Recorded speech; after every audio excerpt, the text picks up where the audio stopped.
বিগত সময়ে আমার এই অভাগা পঞ্চগড় জেলায় অনেক এমপি ছিল, মন্ত্রী ছিল, কিন্তু পঞ্চগড়ের প্রাপ্য অধিকারটুকু আদায় করে নিয়ে যাওয়ার মতো পঞ্চগড়ের জনমানুষের নেতা আমরা এর আগে পাইনি।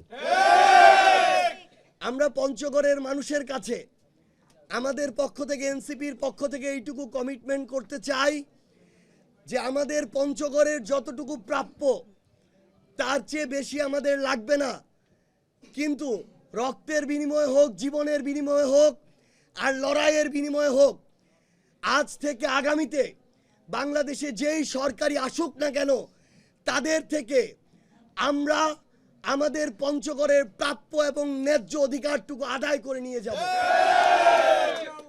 আমাদের পঞ্চগড়ের স্বাস্থ্য খাত সবচেয়ে দুর্দশাগ্রস্ত। শিক্ষার অবস্থা এবারের অপ্রত্যাশিত রেজাল্টের মধ্য দিয়ে প্রকাশিত হয়েছে। এখানে আমরা ক্ষমতার অপব্যবহার দেখেছি। পঞ্চগড়ের পাথর সমৃদ্ধ একটি এলাকা, কিন্তু সেই পাথর উত্তোলনকে কেন্দ্র করে চাঁদাবাজি, দখলদারিত্ব দেখেছি। আমরা এই পঞ্চগড়ে প্রশাসনে রাজনৈতিক হস্তক্ষেপ দেখেছি।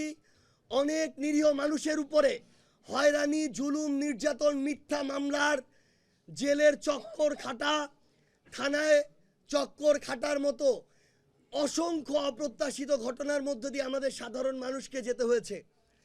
আমরা জাতীয় নাগরিক পার্টি এনসিপির পক্ষ থেকে আমি আমার পঞ্চগড়ের মানুষের কাছে এই ওয়াদাটি করতে চাই, পঞ্চগড়ের মানুষ যদি আমাদেরকে সহযোগিতা করে, সমর্থন করে, আমাদের জন্য দোয়া করে এবং আমরা একসাথে যদি এনসিপির পক্ষ থেকে পঞ্চগড় 1 আসনে আমরা জাতীয় সংসদে আগামীতে প্রতিনিধিত্ব করতে পারি, আমাদের এই পঞ্চগড়ে আমরা চাঁদাবাজি, দখলদারিত্ব, দুর্নীতি, ক্ষমতার অপব্যবহার সহ সকল ধরনের অপকর্মের কবর রচনা করব।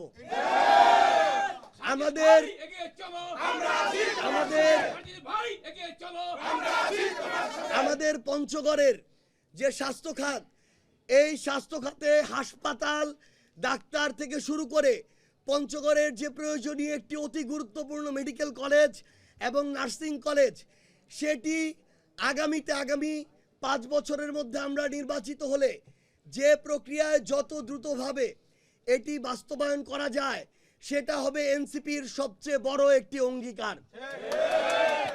পঞ্চগড়ে শিক্ষাকে কিভাবে রাজনীতি থেকে আলাদা করা যায় এবং মানসম্মত শিক্ষা নিশ্চিত করা যায়, সেটা আমাদের অন্যতম একটি লড়াই হয়ে থাকবে। এবং পঞ্চগড়ের মানুষের যে দারিদ্রতার সাথে যে লড়াই, সেই লড়াই থেকে বের করার জন্য পঞ্চগড়ের শিল্পায়ন প্রয়োজন। কিন্তু পঞ্চগড়ের বাংলাদেশের সবচেয়ে নৈসর্গিক যে পরিবেশ রয়েছে, সেই পরিবেশ যেন বিন্দুমাত্র বিপন্ন না হয়, সেটাকে সামনে রেখে কিভাবে আমরা পঞ্চগড়ে গ্রিন ইন্ডাস্ট্রি গড়ে তুলতে পারি, সেই জন্য এনসিপি সবচেয়ে বেশি তাদের জায়গা থেকে অ্যাক্টিভভাবে কাজ করে যাবে। আমরা পঞ্চগড়ে সুগার মিল চালু করা থেকে শুরু করে পঞ্চগড়ে যেন কখনোই কোনো রাজনৈতিক দল ক্ষমতার অপব্যবহার না করতে পারে, আমরা যেই মানুষ, যেই রাজনৈতিক দল, যেই ব্যক্তি, যেই গোষ্ঠী পঞ্চগড়ে আগামীতে ক্ষমতার অপব্যবহার করে সাধারণ মানুষকে হয়রানি করবে, আমরা পঞ্চগড়ে তাদের বিরুদ্ধে যুদ্ধ ঘোষণা করব। আমরা নিশ্চয়তা দিতে চাই, আপনি যেই রাজনৈতিক দলেরই হন না কেন, আমরা যদি এনসিপির পক্ষ থেকে সংসদ সদস্য নির্বাচিত হয়ে পঞ্চগড় 1-এর প্রতিনিধিত্ব করতে পারি, কোন রাজনৈতিক দলের নিরপরাধ মানুষ বিন্দু মাত্র হয়রানির শিকার হবে না।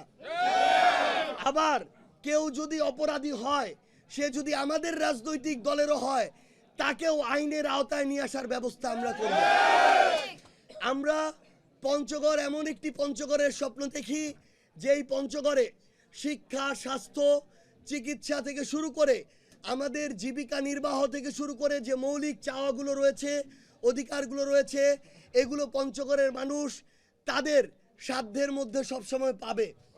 এবং সবচেয়ে গুরুত্বপূর্ণ, পঞ্চগড়ের পাথর থেকে শুরু করে বিভিন্ন ধরনের পরিবহন এর হাজার হাজার শ্রমিক ভাইরা রয়েছে, তাদেরকে এতদিন ধরে শুধুমাত্র তাদের রক্ত শোষণ করা হয়েছে, তাদেরকে তাদের দাদারা ছিল শ্রমিক, বাবারা শ্রমিক, সন্তানরাও শ্রমিক, কিন্তু কিছু কিছু মানুষ প্রত্যেক দিন লক্ষ লক্ষ টাকা চাঁদাবাজি করে আরামায়েশে জীবনযাপন করে। আমরা পঞ্চগড়ের শ্রমিকের অধিকার নিশ্চিত করব এবং শ্রমিকের সন্তানকে যেন আবার ওই শ্রমিক হয়ে কলুর বলদের মতো খাটতে না হয়, আমরা সেটা নিশ্চিত করব। এবং সর্বোপরি আমাদের সম্ভাবনার যে পঞ্চগড়ের পর্যটন শিল্প, সেই শিল্পের বিকাশে কিভাবে তেঁতুলিয়া পঞ্চগড়ের নৈসর্গিক যে সৌন্দর্য, সেটিকে শুধু বাংলাদেশ নয় পুরো বিশ্বের সামনে তুলে ধরে পঞ্চগড়কে একটি পর্যটন শিল্পের নগর হিসেবে গড়ে তোলা যায়, আমরা সেই জায়গায় কাজ করব। পরিশেষে আমরা এটুকুই বলতে চাই যে আমার প্রিয় পঞ্চগড়ের মানুষ, আমার জন্মভূমির মানুষ, আমরা বিশ্বাস করি আপনাদের দোয়া, আশীর্বাদ, সহযোগিতা এবং সমর্থন যদি থাকে, আমরা একসাথে মিলে ধর্ম, বর্ণ, জাতি, গোষ্ঠী নির্বিশেষে কাঁধে কাঁধ মিলিয়ে কাজ করে আমাদের পঞ্চগড়কে, আমাদের অভ্যুত্থানের কাঙ্ক্ষিত পঞ্চগড়ে, আমাদের স্বপ্নের পঞ্চগড় হিসেবে গড়ে তুলে আমরা সামনে এগিয়ে নিয়ে যেতে পারবো। আপনারা সবাই একসাথে থাকবেন, ইনশাআল্লাহ আমাদের এই লড়াইয়ে আমরা জিতবই জিতবো। আসবে, সবাই কিনবে, এটা দেশবাসী সবার দক্ষ যোগ্য।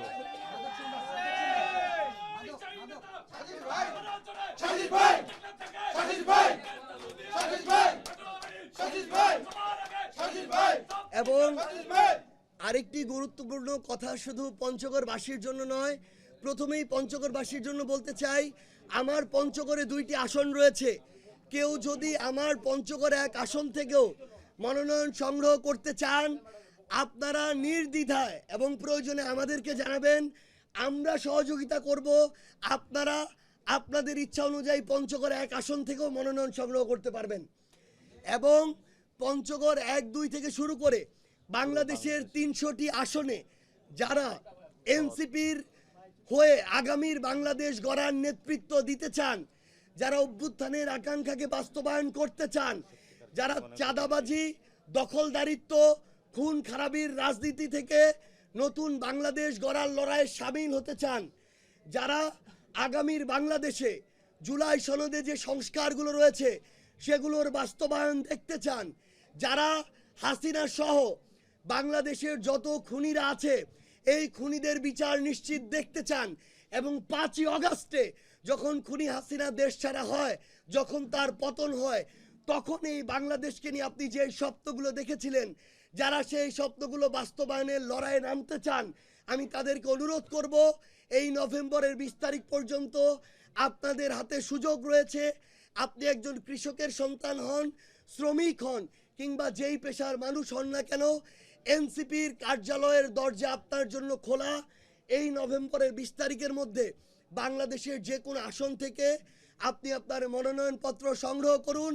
আমরা যদি একসাথে বাংলাদেশের পন্থার যারা মানুষ, যেই ভালো মানুষেরা রয়েছে, একসাথে লড়াইয়ে নামতে পারি, আগামীর বাংলাদেশে কোনো ধরনের অপকর্মকারী, কোনো ধরনের চাঁদাবাজ, দখলদার, ক্ষমতার অপব্যবহারকারী আগামীর বাংলাদেশের রাজনীতিতে টিকতে পারবে না।